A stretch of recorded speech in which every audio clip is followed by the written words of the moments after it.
Di tengah aroma besi karatan dan kesunyian rel utara yang dingin, seorang pemulung menemukan sosok kaku dan bisu yang duduk di antara tumpukan sampah.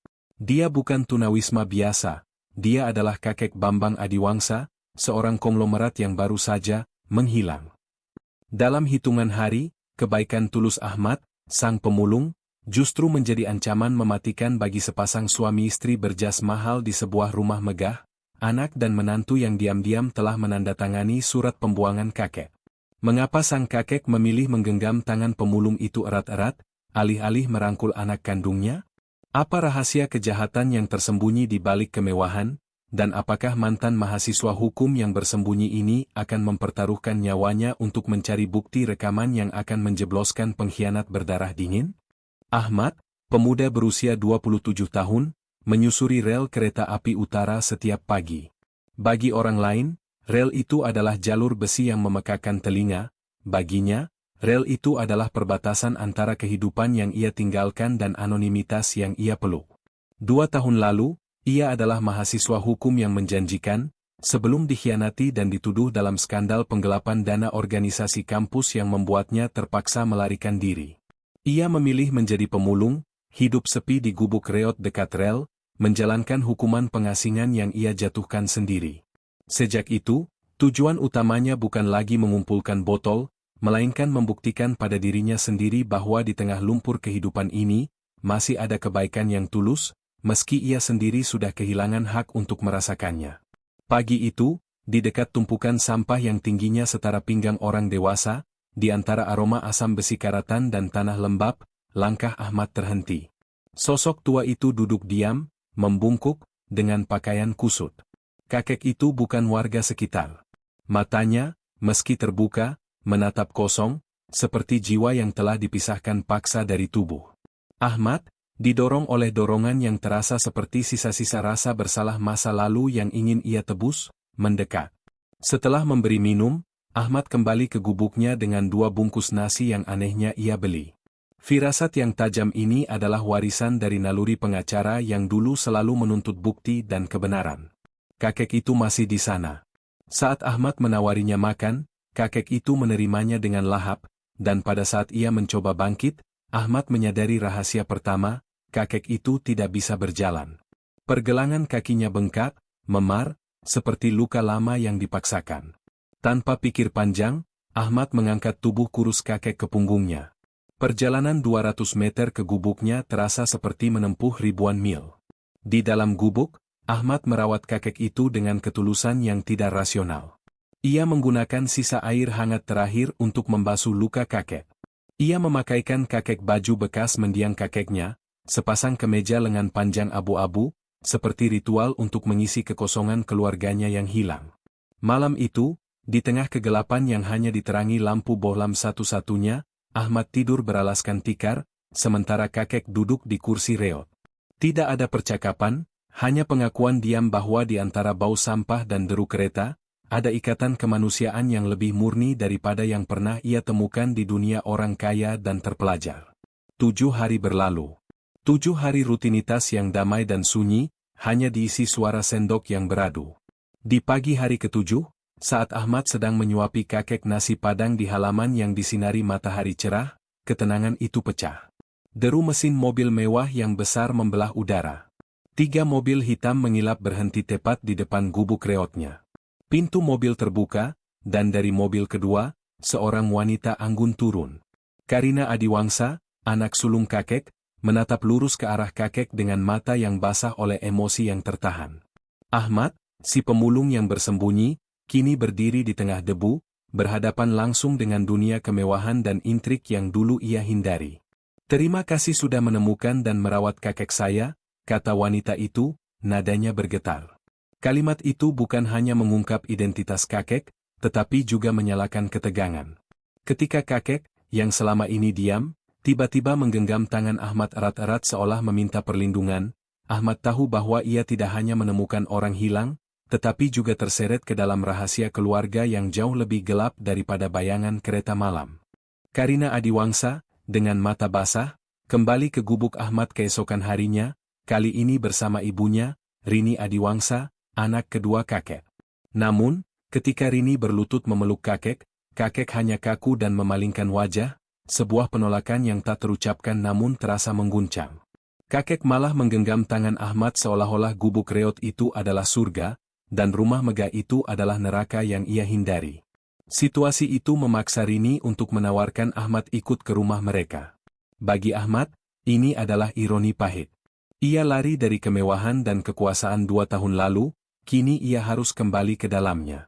Namun, genggaman erat kakek adalah ikrar yang lebih kuat daripada ketakutannya sendiri. Perjalanan singkat ke rumah mewah kakek terasa seperti menyeberangi batas antar dunia. Gerbang besi tempah hitam dengan ukiran emas, lantai marmer mengilap, lampu gantung kristal yang berkilauan ribuan kali lipat lebih terang dari bohlam gubuknya.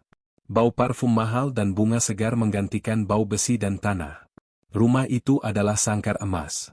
Di dalam, Ahmad bertemu Aditama, Pak Adi, menantu kakek dan suami Rini, seorang pria berjas abu-abu dengan senyum yang terasa terlalu hangat dan mata yang terlalu cepat memindai. Ahmad, dengan naluri hukumnya yang tersembunyi, langsung mencurigai kontras antara kehangatan yang dibuat-buat dan tatapan Pak Adi yang dingin. Kakek dibawa ke kamar besar di lantai bawah, yang ironisnya tampak kaku dan dingin, jauh dari suasana damai di gubuk. Hari-hari pertama di rumah itu membangun ketegangan psikologis. Kakek menolak disentuh atau dirawat oleh siapapun kecuali Ahmad.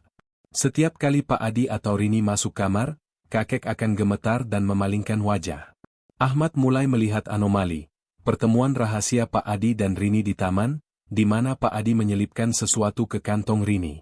Gerak-gerik mereka tidak seperti anak dan menantu yang merindukan, melainkan seperti rekan konspirasi yang sedang menghitung untung rugi.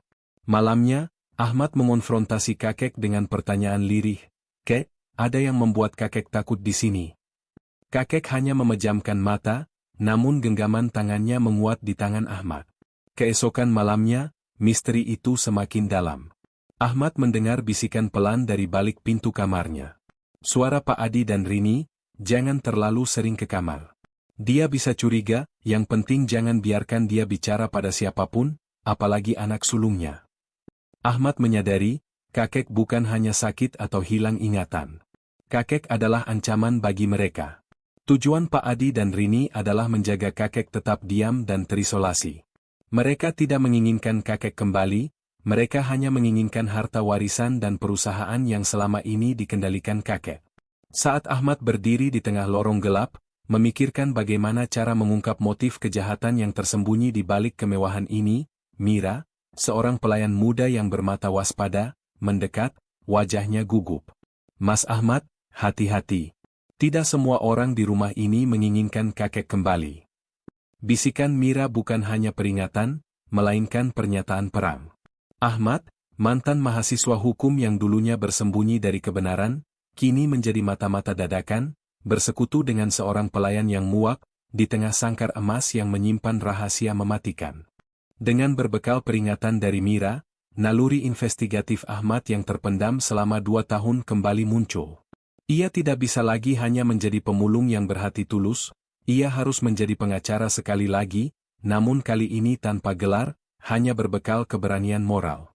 Konflik kini menjadi nyata, kebenaran melawan kekuasaan. Di pagi hari ke-8 sejak ia tinggal di rumah itu, Ahmad memutuskan untuk memeriksa bagian belakang rumah. Di gudang tua yang jarang terjamah, berbau debu dan kayu, ia menemukan tongkat kayu usang, tongkat yang persis sama dengan yang ia lihat di dekat tumpukan sampah saat menemukan kakek. Mengapa tongkat itu ada di rumah ini? Siapa yang membawanya dari dekat rel ke sini? Ahmad menyembunyikan tongkat itu, menyadari bahwa benda itu adalah petunjuk fisik pertama yang membongkar klaim keluarga bahwa kakek tersesat. Siangnya, Ahmad kembali melihat Pak Adi berbicara di telepon. Nadanya tenang namun dingin, "Jangan khawatir, dia gak ingat apa-apa. Selama kita kontrol lingkungannya, dia gak akan bicara." Ahmad merasa frustrasi, tapi sorenya, Mira memberinya bukti berlapis. Mira menyelipkan selembar kertas ke tangan Ahmad di dapur, kwitansi sewa mobil dari 3 bulan lalu, yang menunjukkan penjemputan di pusat kota, tetapi alamat pengembaliannya dekat rel utara. Tanggalnya tepat 1 minggu sebelum Ahmad menemukan kakek.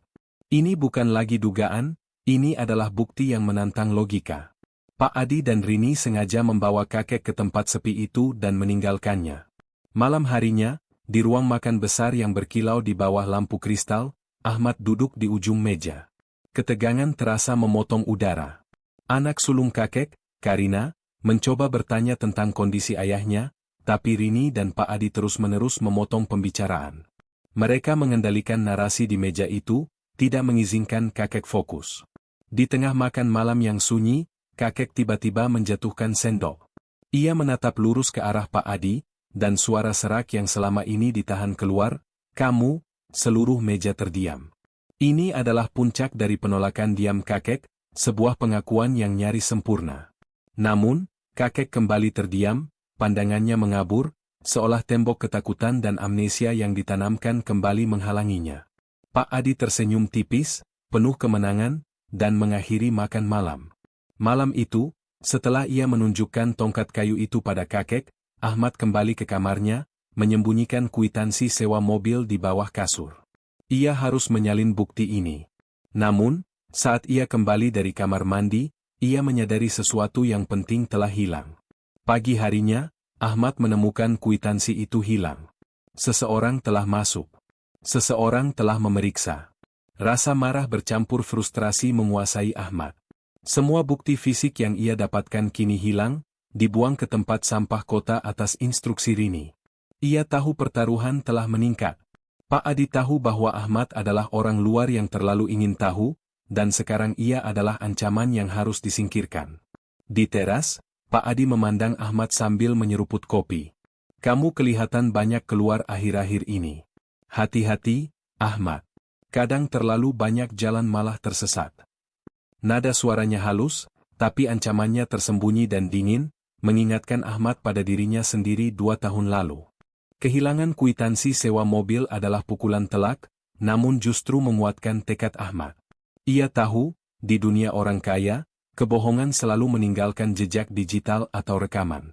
Sore itu, Mira datang dengan informasi paling berharga. Ia menjelaskan bahwa telepon rumah di ruang kerja Pak Adi memiliki sistem perekam otomatis untuk semua panggilan. Kuncinya? Disimpan di laci bawah meja, di balik foto figura. Ini adalah risiko yang luar biasa. Jika Ahmad tertangkap, ia tidak hanya akan diusir, tetapi mungkin akan diserahkan ke polisi dengan tuduhan pencurian, sebuah skenario yang sangat ditakuti oleh mantan mahasiswa hukum yang sedang bersembunyi ini. Tetapi demi kakek, ia harus mengambilnya. Tujuan utamanya kini adalah mendapatkan rekaman suara itu, bukti yang tidak bisa dibantah. Siang hari, saat Pak Adi keluar, Ahmad menyelinap ke ruang kerja. Ruangan itu sunyi, hanya jam dinding yang berdetik, menghitung mundur waktu. Ia menemukan kunci kecil di balik foto figura, lalu membuka laci bawah meja. Di sana, di dalam kotak besi bertuliskan recorder, terdapat kaset-kaset kecil berlabel tanggal. Tangannya gemetar saat mengambil kaset berlabel 3 bulan lalu, masa-masa sebelum kakek hilang. Saat Ahmad akan menutup laci, pintu terbuka. Pak Adi berdiri di ambang pintu, matanya terangkat. "Sedang apa di ruangan saya, Ahmad?" Ketegangan mengisi udara. Ahmad berhasil berbohong, berpura-pura mencari kain pel, dan lolos. Kaset itu terasa berat di sakunya, memuat seluruh kebenaran. Malam harinya, di dapur yang gelap, Ahmad dan Mira memasukkan kaset itu ke tape recorder lama. Suara statis berganti dengan suara dingin Pak Adi dan Rini. "Sudah saya bilang, tempatnya aman, enggak ada yang lewat situ malam-malam. Dia enggak akan ingat jalannya. Lagi pula dengan kondisi kakinya yang begitu, mau jalan kemana, kita tinggalin aja, nanti orang lain yang nemu. Kalau dia sadar, kalau dia nyari jalan pulang. Yang nyari paling cuma anak sulungnya. Tapi tanpa bukti, semua akan terlihat seperti dia nyasar." Ahmad merasakan darahnya berdesir. Ini adalah pengakuan telanjang dari kejahatan yang didasari keserakahan. Kakek bukan tersesat, kakek dibuang oleh keluarganya sendiri. Mira mematikan perekam, wajahnya pucat. Mereka harus menyembunyikan kaset itu. Mereka memilih gudang kecil dekat kandang burung merpati di halaman belakang, tempat yang jarang diakses. Keesokan harinya, Rini menyampaikan ultimatum. "Ahmad, besok pagi kamu gak perlu urus bapak lagi. Ada rencana baru. Kamu bisa kembali ke kehidupanmu sebelumnya. Ini adalah upaya nyata untuk memisahkan Ahmad dari kakek. Malam itu, Ahmad duduk di sisi ranjang kakek. Ia tahu ini adalah malam terakhir. Kakek meraih tangannya, tatapannya yang biasanya kosong kini tajam dan penuh kesadaran. Ia berbisik, nadanya jelas, meski serak, mereka yang buang aku. Kalimat itu bukan hanya konfirmasi, tetapi perintah moral bagi Ahmad untuk bertindak. Di luar kamar, di lorong gelap, bayangan seseorang yang mendengar kata-kata itu bergerak cepat. Pak Adi dan Rini kini tahu, kebenaran telah terungkap, dan waktunya telah habis. Pagi itu, Ahmad tahu ia tidak bisa lagi bermain. Ia harus membawa bukti kaset itu keluar dari rumah. Dengan bantuan Mira, ia menyelinapkan kaset yang dibungkus kertas koran tebal ke tumpukan koran tukang pos yang biasa lewat, sebuah risiko besar yang sederhana. Ini adalah satu-satunya harapan agar kantor koran itu mau mengambil langkah berani untuk membongkar kejahatan keluarga Adiwangsa. Siang hari, rumah itu dipenuhi dua pria asing berwajah dingin, petugas keamanan sewaan Pak Adi. Ini bukan lagi ancaman, melainkan penjara yang nyata. Kakek dan Ahmad terkurung. Malamnya, Pak Adi memberikan perintah terakhir di meja makan yang sunyi, besok pagi kamu gak perlu urus bapak lagi. Ada rencana baru. Kakek menatap Ahmad dengan ketakutan yang membeku. Ahmad memutuskan untuk begadang. Sekitar pukul 2 dini hari, dua pria asing itu masuk ke kamar kakek tanpa mengetuk. Kami diminta memindahkan bapak ke tempat perawatan khusus, kata salah satunya datar. Ini adalah titik klimaks. Mereka akan memisahkan kakek dan Ahmad, mungkin untuk selamanya. Ahmad berdiri di depan kursi roda kakek, tubuhnya menahan. Tidak malam ini, ujarnya tegas. Ketegangan pecah ketika Mira muncul, memberinya waktu sebentar dengan alasan telepon darurat. Mira berbisik, "Mas, barusan aku dapat kabar dari orang koran. Mereka sudah dengar isi rekaman itu. Katanya mereka akan menghubungi polisi malam ini juga." Harapan muncul, namun waktu semakin sempit. Suara mesin mobil terdengar di halaman. 3 mobil hitam datang, membawa lebih banyak pria. Paksaannya akan dilakukan. Ahmad teringat pintu kecil gudang belakang yang tembus ke jalan setapak di luar pagar. Ia dan Mira bergerak di tengah kegelapan. Ahmad mendorong kursi roda kakek perlahan. Mereka hampir sampai di pintu gudang, namun suara berat Pak Adi menggema dari belakang lorong. "Mau kemana malam-malam?" Ahmad mendorong lebih cepat. Mereka berhasil masuk gudang. Pintu kecil di ujung gudang terbuka, udara malam yang dingin menyambut. Tepat saat kursi roda kakek melewati ambang pintu, suara sirene polisi terdengar samar, namun semakin mendekat. Ahmad mendorong kakek melewati pagar belakang. Di tengah sorot lampu mobil polisi, 3 polisi berseragam menghampiri mereka. Karina Adiwangsa, anak sulung kakek, berlari memeluk ayahnya. Pak Adi dan Rini muncul, mencoba membantah. "Ini salah paham," teriak Rini. Namun, polisi memotong dengan tegas. "Kami sudah dengar isi rekaman ini. Kalian berdua bicara rencana meninggalkan korban di dekat rel." Di tengah kerumunan dan cahaya polisi, kakek yang lumpuh dan selama ini diam, perlahan mengangkat tangan, menunjuk Pak Adi dan Rini. Suaranya serak namun terdengar jelas, sebuah kesaksian yang tak terbantahkan, "Mereka yang buang aku." Polisi menggiring Pak Adi dan Rini ke mobil. Ahmad, si pemulung yang bersembunyi dari hukum, kini menjadi penegak kebenaran. Ia tidak mencari imbalan, ia hanya mencari penebusan atas kegagalan moral masa lalunya.